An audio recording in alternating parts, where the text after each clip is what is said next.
Self-care is such a tricky question. And to me, I feel like the best word for self-care were to be balance.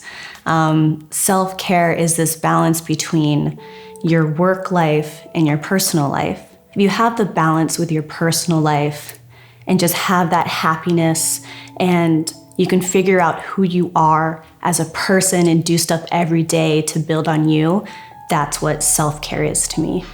So I think self-care for me is a really wide umbrella. I mean, especially being in an industry that's so taxing both physically and mentally, self-care goes from how much I get to sleep to what I'm eating, to my mental health, to my physical health. I mean, self-care is taking care of all aspects of yourself. For me, self-care in the adult business has to do with external activities.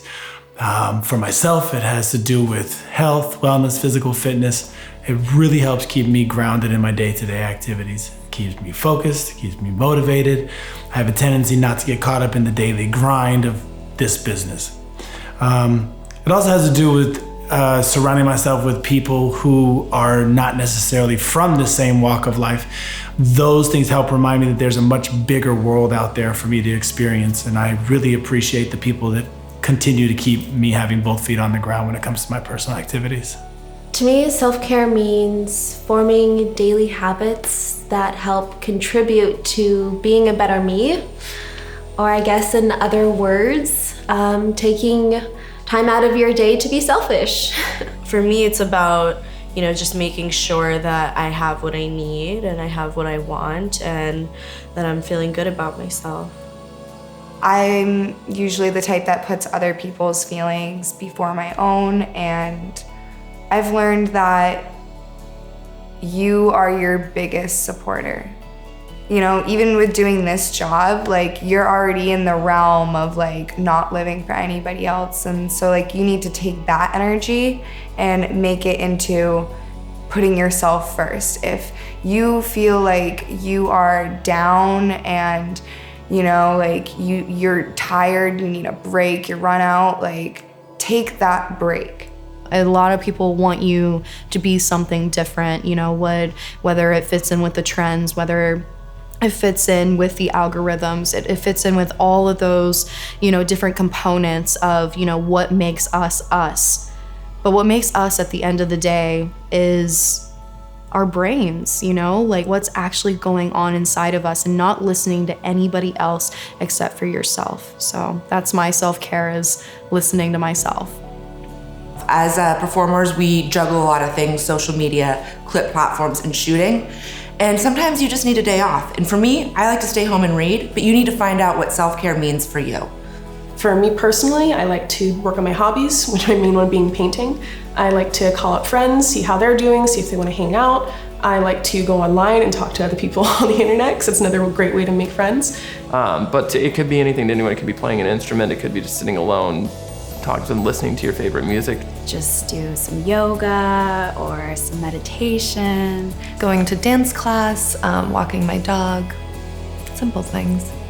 Light some candles, put on some romantic music, even if it's just yourself. Get in that bubble bath and feel it.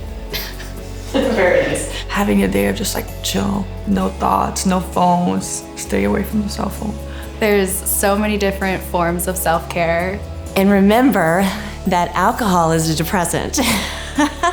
So you might drink to have a good time, but you need to really remember that that's really not self-care. That's not taking care of you. If you're in the industry and struggling, for anyone who's struggling, I think that it's a really great idea to seek therapy. I think therapy is a really great option for anyone. Try to remember that mental illness can be an invisible illness, and we never know who else is struggling among us.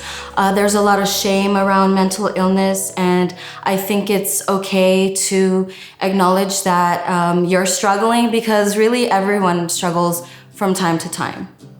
You have to remember, just like any relationship, you have to work at it for it to be strong. Now think about how your relationship is with yourself and what you can do to make that relationship stronger. You need to make sure that this is whatever career, whatever path that you decide to take, Is this really what you want? Ask yourself that, because when it gets hard and when there's nobody else there for you, maybe, you know, income's getting hard, bookings are getting hard, you're getting people that are hounding on you.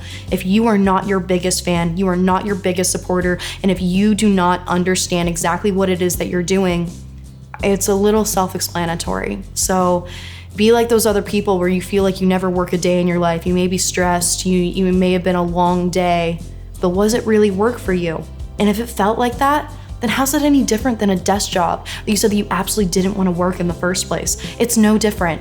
So at some of my hardest days, I walk off of my set at the end of the day and I let go of everything. And I was like, yep, this is where I want to be. Understanding the balance, understanding who I am, knowing who you are. You need to make sure that you know who you are, and you need to make sure that you know what you want. And you don't have to work another day in your life. Just remember that you're not a burden. You're not alone. It feels like it's the end of the world. It's not, I promise. And just because things aren't ideal right now doesn't mean they're not going to be ideal tomorrow, or vice versa, that everything's so happy. Things change. Everybody that you've ever looked up to has had the same kind of conflicts. They've had self-doubt, they've cried, they've gotten really angry, they've gotten mad at their family, their friends, they've felt like they don't know what to do. So it's not something that you're going through alone, it's not something that's abnormal, and there's absolutely no shame in reaching out and getting help when you need it. Last year I was swimming in anxiety, and I think I would drink and just to try to dumb myself down or to forget about it, and I'd be happier. I'm happy when I'm drinking. Don't do that. So I have struggled with mental illness my entire life. I am diagnosed clinically depressed. I see a therapist. It's important to go out and find help when you need it, and ask for help and let people know when you're feeling down, because a lot of people care about you. Dealing with your problems through like a social network platform is unhealthy for you emotionally. And it's easy to forget about self-care and just get wrapped up in things that don't really matter. If you see someone online who's saying mean shit to you, bullying you, don't listen to them. You can't take it personally. That person doesn't know you. All that person knows is what they see behind a computer screen, and that's not enough to judge you on. And quite frankly, if someone is coming at someone that they don't know with negative comments, it's more so a reflection of them than it is of you, and it's so important to recognize that. Find a look that matters to you. So many people in this industry tell you what your name should be, what color your hair should be, what your wardrobe should be. You know your angles. You know what looks best on you. And you have your own set of fans that will love you and stand by you no matter what you decide. You always have the power to say no. And that also means you also have the power to enthusiastically say yes. Try to find some self-awareness. Self-awareness is super important because without it, you know, you're kind of a victim to your thoughts, and when you're a victim to your thoughts, it really makes things a lot more complicated. There is help out there, and you can talk to people. I feel like a lot of people internalize things. Don't put things in a box and hide it away. It doesn't work that way. The most important thing you can do if you're struggling is to find your community. I know they all say reach out, but if you can really dive in and find your real friends, you're gonna do so well in this industry, and I wish you luck.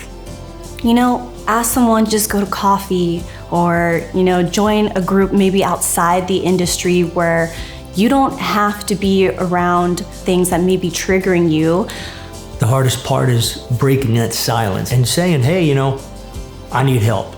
That one step, that one small baby step to take, just to reach out, it really just gets a whole movement of progress going in your life. And it's so exciting to see where you can end up.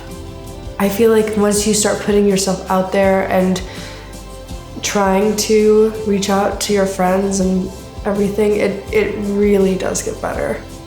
I think that therapy can be the perfect way to do that, because sometimes you're afraid to say certain things to certain people, or you may be feeling some sort of shame about whatever problems you're facing. So having a third party that is completely removed from the situation and especially trained to help you with your issues can be absolutely mind-blowingly great for your brain.